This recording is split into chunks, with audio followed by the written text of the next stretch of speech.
Your results will turn those who ignored you into fans. So don't slow your progress because you're trying to convince other people. Don't slow your progress because you're trying to drag too many people with you. Sometimes you're not hitting your goals because you are carrying the weight of those around you. And some people are just not ready to go where you are going, and you've got to recognize that. Do not yield to distractions. Focus on you. So many people dream big dreams, but they never take any action.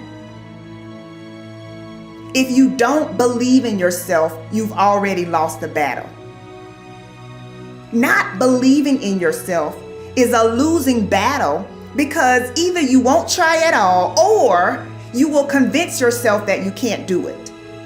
And when you convince yourself that you can't do it, your results are going to confirm what you believe. And when your results confirm what you predicted, then you're going to say, see, this is who I am. Why should I even try? That is where you begin to fall short of your goals. You fall short of your goals when you predict that you're not going to hit them. And sometimes you're too focused on probability. You're asking yourself, well, what's the likelihood of this happening? Versus focusing on the possibility. Asking yourself, how would my life change if I accomplished this? Ask yourself that question.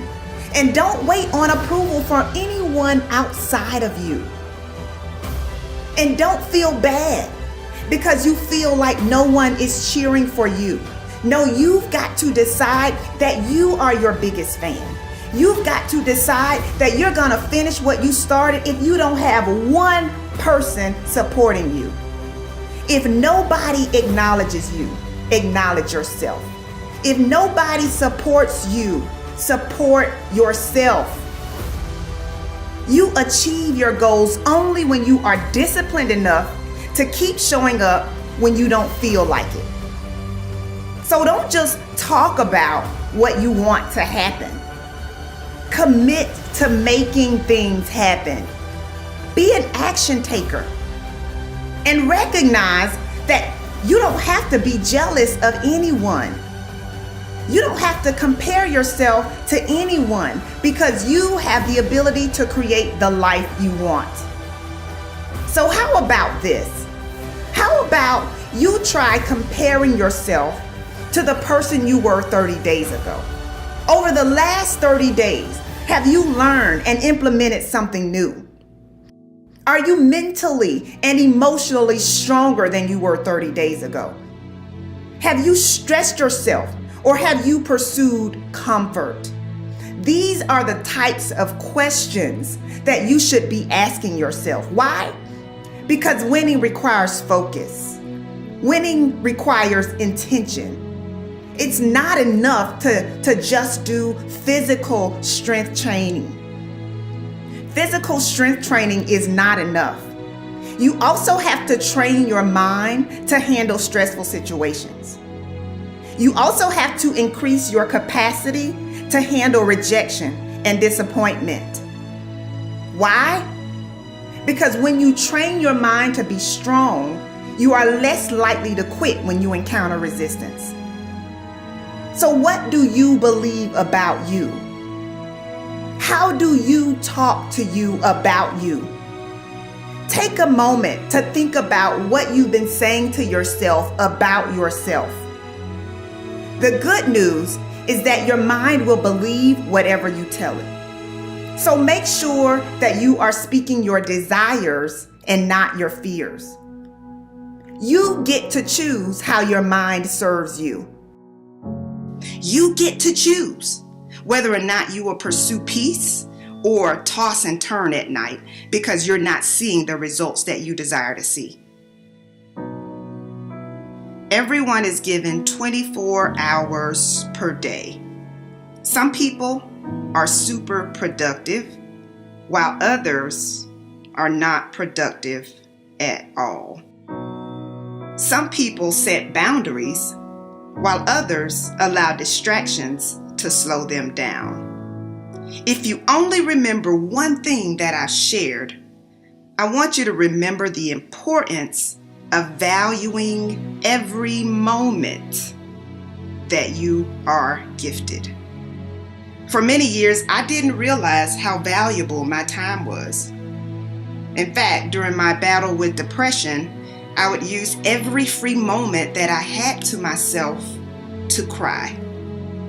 It could be while driving my car. It could be during my lunch break. I had literally developed a habit of using my free time as an opportunity to think about just how unfair my life was. But one of the best decisions I've ever made was the decision to put in the work necessary to have a rewarding and joy-filled life.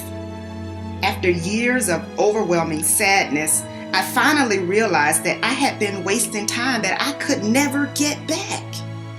So I had to change my mental narrative. Am I problem-free right now? Of course not. But I do understand that worry and unhappiness is a distraction. So if unhappiness will not resolve your problem, doesn't it make sense to at least attempt to enjoy life? You know, it is possible to smile and enjoy your life even when you are going through a difficult situation. We all have valley moments. You just have to decide that you will not remain in the valley. I don't want you fighting meaningless battles. I don't want you trying to carry unmotivated people. I want you to say, you know what? I'm going to do this despite what's going on around me. You've got to recognize that your now is valuable.